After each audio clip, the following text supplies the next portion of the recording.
bringing it back to Asset Panda, and we talked about earlier about how you see explosive growth and scalability and opportunity in the post AI integration of the company. What does that mean? Because like, is that $10 business a $10 billion market? Is it a $10 trillion? Like what? I have no clue what the numbers are. Sure. No, it's a massive opportunity. It's a massive opportunity because it covers so many different sectors of the economy that are covered by purpose-built SaaS applications right now, or not even ideated in a certain market. So tools like Asset Panda can become ubiquitous because essentially what they are highly configurable databases that adapt to the way the clients worked. In the past, it was a human that had to configure it for the client based on the specifications of the client. The new way is, I own a company and I am an electrical distributor. Set up my account for me, and boom, it sets up the account for you. It gives you ideas that you didn't have before. It gives you best practices that didn't exist before. You add AI into a structured database like that, and then it goes from asking the question to beginning the conversation, and then continuing the conversation going over time. You will no longer have, this is my opinion too, so bear with me for a minute, but we were all brought up in silos.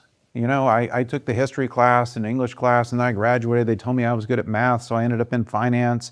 And within finance, I was a marketing director, I was a salesperson, I was a banker, I was a petroleum engineer. Like there's all these different things that were very focused on a career path, if you will. And what I see happening is I think all of those silos and career paths just dissolve. What's the point? If knowledge is ubiquitous, then the person that spent 30 years learning HR, where all that knowledge is right there, minus, the human touch of it in that example. Finance may be the same way. So I don't look at any of my employees as anything in particular. I call them athletes. You're a smart person. I think of one gentleman that we hired out of Texas A&M as a financial analyst, basically, like a business analyst. And I mean, just an absolute whiz with spreadsheets, just incredible what the guy could do with data cubes and things. And to see the work that he does now every day, he does the work of a CMO in some cases. He does the work of an analyst in some cases. He's learned how to use Claude, where Claude basically does the database work right now. So when he's looking at what his day-to-day efforts are going to be, it's all tied around with what is a problem that we're trying to solve. And I don't care if you don't have any experience in marketing. If I need comparisons against these 5 companies, I need you to generate those for me. The other thing that's changed in the business world that I think you're going to see happen pretty consistently is the concept of delivery. When should delivery happen? Oftentimes we'll have projects that in a previous world might have taken 6 months, 9 months, a year, a month to complete. And maybe we'll come up with the idea on Tuesday and say, we want it done by Wednesday afternoon. The only way you can do it is if you master using the AI tools. A former guest of ours, Lane Castleman, CEO of blockchain.com, and, multi-billion, whatever, they're in the process of doing an IPO this year.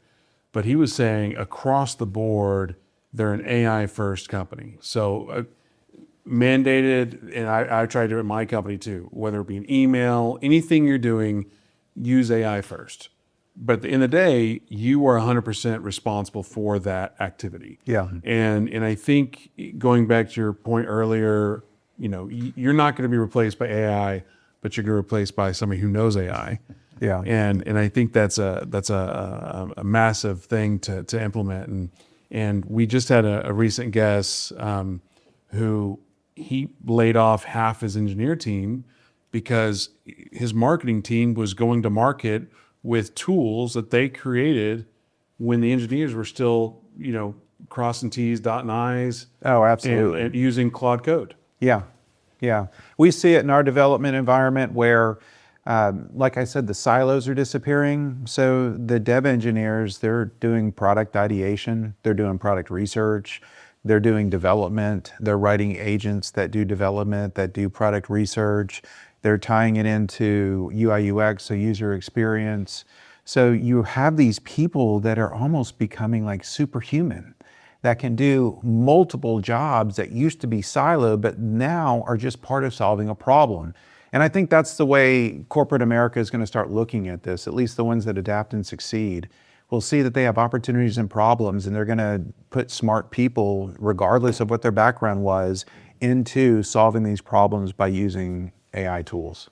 And that goes back to the potential dislocation. Yes. And it's interesting to me to hear people on the political spectrum on both the left and the right talking about a basic income because of the fear that there's going to be such a dislocation of people that, you know, how people earn a living and how they function is under direct threat. Direct threat. It's going to be so different. But I'll give you my rose-colored view of the whole thing. Yes, a lot of people are going to lose their traditional jobs. The silos are going to be eliminated. The concept of solving problems is going to be more important than having someone in a specific role that's waiting to solve that problem.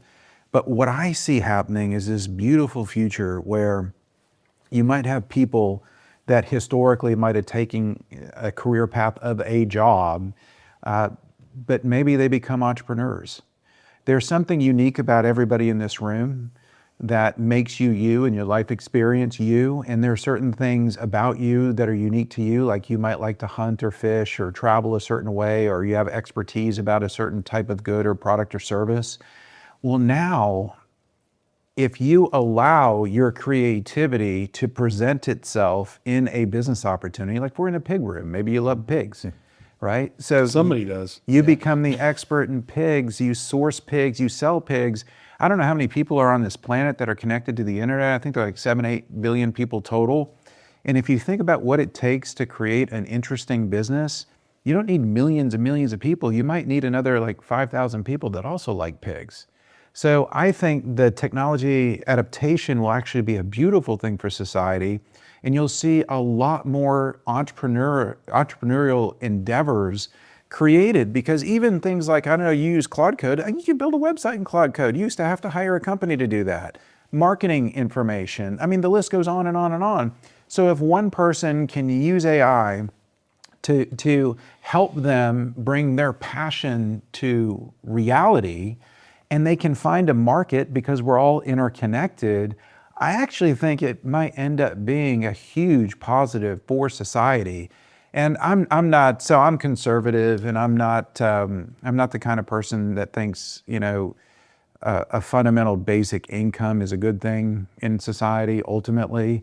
So I hope society transforms and it really looks for ways to pull the exceptional side of all of us out of us, allow us to express that and maybe sell it online or find a way to monetize it. I like your view. I hope you're right. You know, I think about like truck drivers. You know, what I read says 9 out of 10 truck drivers, there won't be jobs. Yeah. The autonomous vehicles, the basically trucking, you know, from East Coast to West Coast or wherever, a long haul is going to be autonomous vehicles, and it'll be the last mile is where the truck driver has to come in for some period of time.